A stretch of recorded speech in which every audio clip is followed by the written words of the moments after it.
Oh, hey! What's up, guys? It's Brian with ProjectorScreen.com, and I'm here at CES 2026 in the NexiGo booth. We're going to call over my buddy Chris Lamb from NexiGo. What's going on? We're going to talk about. Yeah, woo! I just flew in from Jersey, and boy, are my arms tired. We're going to talk about what NexiGo's got going on for this year, right? So let me swing out of the way. I'll make the bed later. I apologize. That's fine. So what we're checking out here is actually the Nova Mini, right? So this is a new portable projector from NexiGo. Why don't you tell us a little bit about, Chris? Yeah, sure. So the Nova Mini is one of our more affordable options. We're aiming it for more young professionals coming out or even college students. Single laser, 1200 lumens.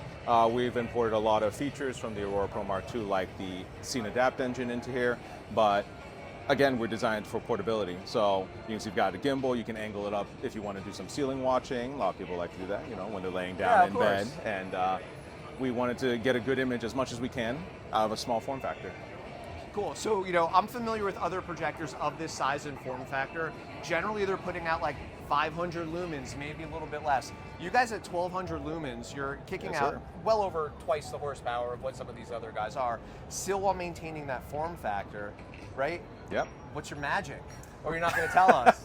Some of that is proprietary. All right, fantastic, fantastic. Now, not only that, as we're pulling up the marketing here, is like we got a 15,000 to 1 contrast with the Scene Adapt engine, right? So I'm familiar with what the Scene Adapt engine is, but I don't know if everyone who's watching this is. Can you give us a little bit of insight? Oh boy, all right.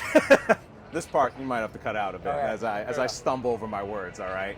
But the Scene Adapt engine is to help when we transition between scenes for the brighter colors to be bright and the darker colors to be the nice inky black that we all like to see in a really good contrast projector.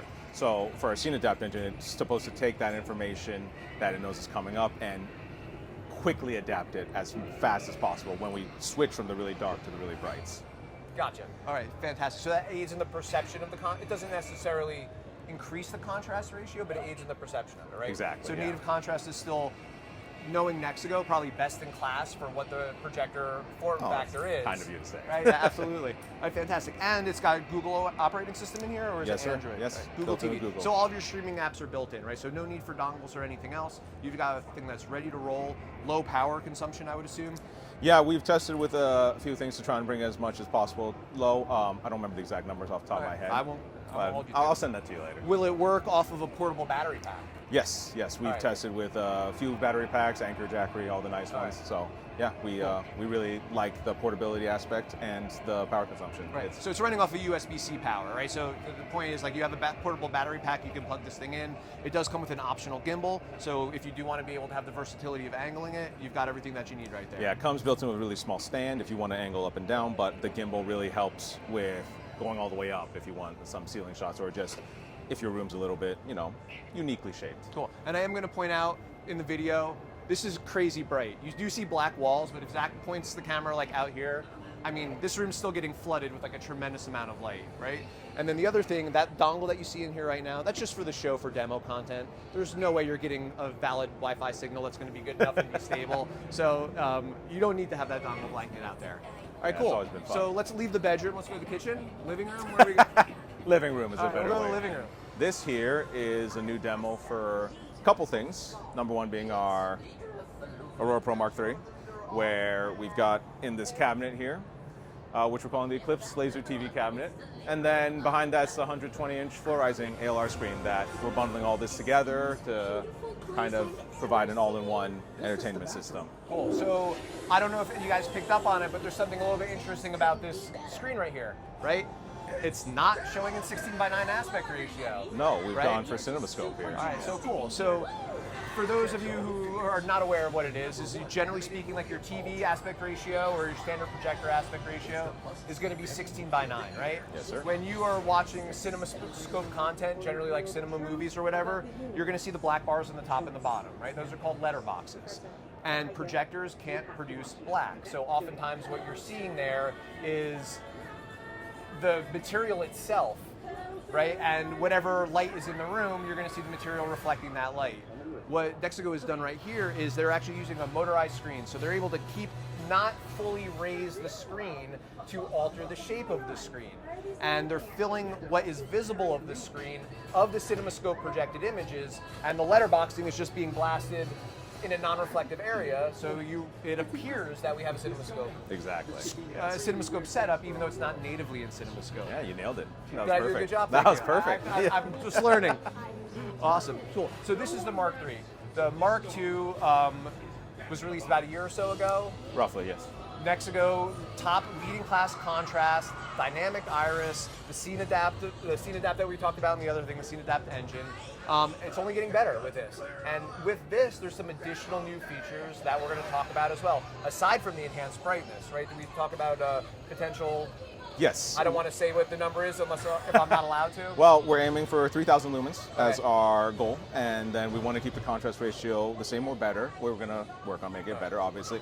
We're changing a couple chipsets in there. The laser engine is still probably going to be the exact same one, but the iris control chip will be updated to be more dynamic and just better than the one in the Mark II.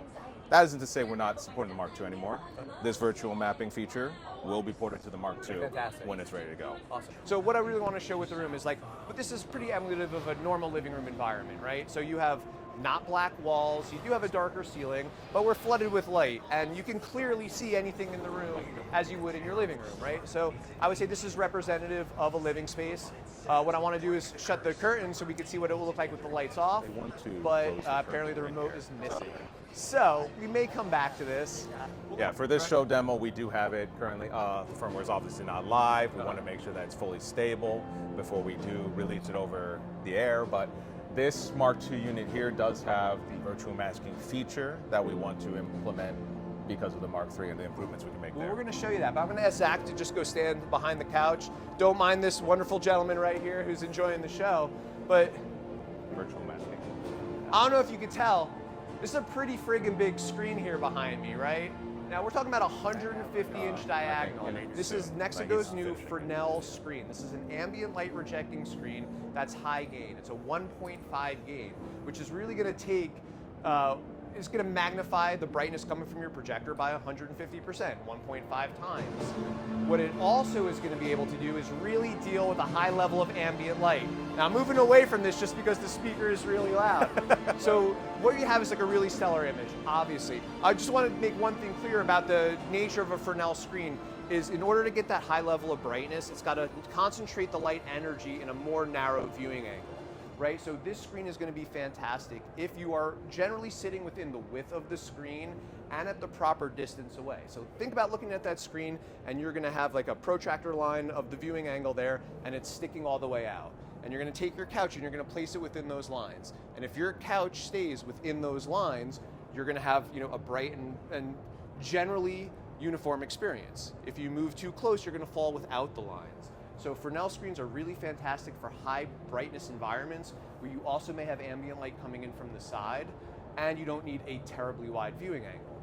That being said, it's a friggin' 150 inches seamless bright screen. So you're taking, NexiGo, which is proven to be, a superior unit with darkroom performance, and you're not losing the contrast, you're not losing the black levels, but you're getting even extra brightness out of it. So this is really cool. Now I'm going to ask you just to show us that wall masking feature. So of course, I misstated earlier, this is a Mark II, it's not a Mark III, but they've ported over that technology, which again, kudos to NexiGo for not abandoning previous units and continually enhance the products. So let's check out the wall mask and let's see how this works. Yep. Let me get out of the way real quick. All right, so this is called virtual masking. So we can change it in a couple of different ways and change the aspect ratio there. But as you can see with the mapping, when we change it from 16.9 to the 23, we've got the image moved entirely down on the bottom, or we can move it to the top. Right, so are we watching scope content? Like, could we put on scope content and then show the masking of it moving up and down? Yeah, so this content is in scope, so it wouldn't have, so you're seeing it virtually like masking parts of it, so you can see when we swap between the non-scope view and the normal view, we can see the full image. But with scope content, when it has the letter boxes there, this will remove it. So for example, what's happening, if we have scope content on and a 16:9 native projector, the content's projected in the middle and you have your letterboxing on the top and the bottom. With this new masking feature, you could actually shift the whole content pane of the image down, right? So what that's going to do is it's going to project the bottom letterbox off of the screen, which is off of a reflective surface. then additionally what you now have is all of those borders on the top of the screen, right? So one, it's going to aid with the perception of contrast because you don't have the double pseudo black areas above and below it, but it also enables you to do some other type of masking, right? Mechanical masking. Once you've shifted that entire image to the bottom, there are plenty of different masking solutions from hard fixed panels to motorized screens or curtains that you could drop down and totally make the entire letterbox up top disappear, right? And those are masking screens. So, you know, one, you have a masking technology built into the projector, which could only be further enhanced by coupling it with a mechanical masking solution with the screen. Yeah. Did I say that all right? Oh, you nailed it. And we don't have the screen masking on this one just right now, but we will soon at my place with the NexiGo room that we're building. All right. Awesome, cool. So Chris, anything else that we've got going on here? Oh, I think you got it all. That's awesome. Well, I appreciate the time. It was great seeing you once again. Yeah, thank you for stopping by. Thank you all by. for watching, and check out the channel for more news about the latest, greatest NexiGo products, right? The Mark III. Hopefully we'll have one in our hands sometime soon for a review. Very soon. All right, fantastic. Promise. I'm going to hold you to it. Thanks a lot, everyone. Thank you.